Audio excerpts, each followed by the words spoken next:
पंतप्रधान नरेंद्र मोदी आज एक दिवसाच्या महाराष्ट्र दौऱ्यावर आहेत। यावेळी वाशिम इथं त्यांनी 23,000 कोटी रुपयांच्या विविध विकास कामांचं लोकार्पण आणि पायाभरणी केली। आगामी विधानसभा निवडणुकांच्या पार्श्वभूमीवर आजच्या भाषणात त्यांनी विरोधकांचा समाचार घेतला।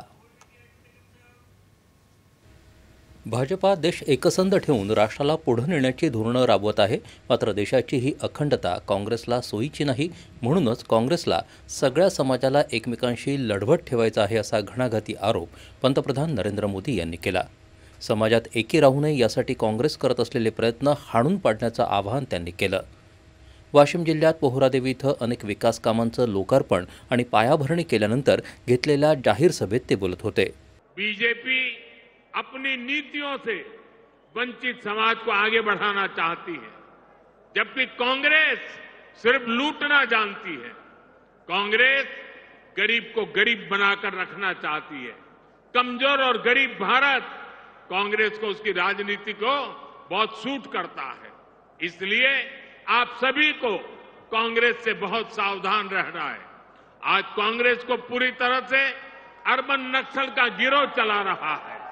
कांग्रेस को लगता है कि अगर सब एक हो गए तो देश को बांटने का उनका एजेंडा फेल हो जाएगा, इसलिए हमें आपस में लड़वाना चाहते हैं। पूरा देश देख रहा है कांग्रेस के खतरनाक एजेंडों को विकास सपोर्ट, किसका सपोर्ट मिल रहा है? जो लोग भारत को आगे बढ़ने से रोकना चाहते हैं वो इन दिनों कांग्रेस के सबसे करीबी दोस्त हैं। इसलिए समय एक होने का है। हमारी एकता ही देश को बचाएगी। बंजारा समाजाचं राष्ट्र निर्मितीत मोठं योगदान आहे, मात्र बंजारा आणि इतर भटक्या समुदायांना काँग्रेसनं नेहमीच अपमानास्पद वागणूक दिली। या समाजाला मुख्य प्रवाहात येऊ दिलं नाही, मात्र रालोआ सरकारनं या समाजांना सन्मानाची वागणूक देत त्यांच्या विकासाची दारं खुली केली, असं पंतप्रधान म्हणाले।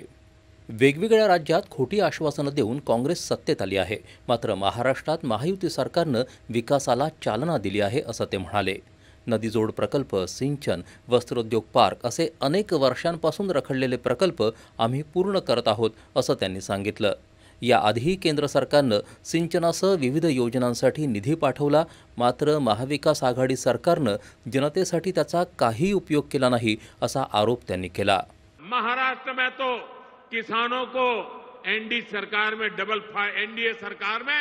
डबल फायदा हो रहा है। एकनाथ जी शिंदे की सरकार ने किसानों का बिजली बिल भी जीरो कर दिया है। साथियों, महाराष्ट्र के किसानों ने, विदर्भ के किसानों ने कई दशकों तक बड़े संकटों का सामना किया है। कांग्रेस और उसके साथियों की सरकारों ने किसानों को बदहाल और गरीब बनाने में कोई कोर कसर नहीं छोड़ी थी। यहां जब तक महाआघाड़ी की सरकार थी, उसके दो ही एजेंडे थे। पहला, किसानों से जुड़ी परियोजनाओं को ठप करना, दूसरा, इन परियोजनाओं के पैसे में भ्रष्टाचार करना। हम केंद्र से महाराष्ट्र के किसानों के लिए पैसा भेजते थे, लेकिन महाआघाड़ी सरकार उसमें बंदर बांट करके खा जाती थी।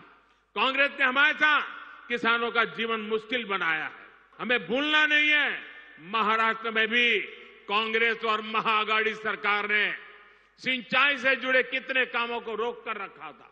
जब एनडीए सरकार आई, उसने इस दिशा में तेजी से काम किया।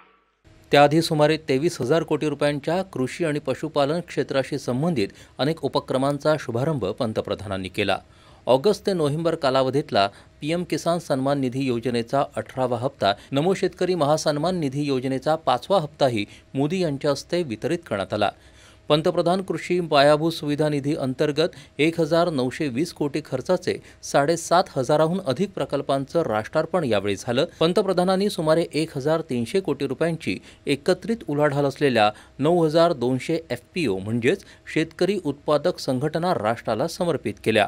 त्याशिवाय पशुधनासाठी युनिफाईड जिनोमिक चिप आणि स्वदेशी बनावटीच्या स्वदेशी सेक्स सॉर्टेड सीमेन तंत्रज्ञानाचा पंतप्रधानांनी शुभारंभ केला। मुख्यमंत्री सौर कृषी वाहिनी योजनेच्या दुसऱ्या टप्प्याअंतर्गत संपूर्ण महाराष्ट्रात एकूण 19 मेगावॅट क्षमतेच्या 5 सौर ऊर्जा पार्कचं पंतप्रधानांच्या हस्ते लोकार्पण झालं। यात सातारा, अकोला, संभाजीनगर, बुलढाणा, नांदेड सोलर पार्कचा समावेश आहे।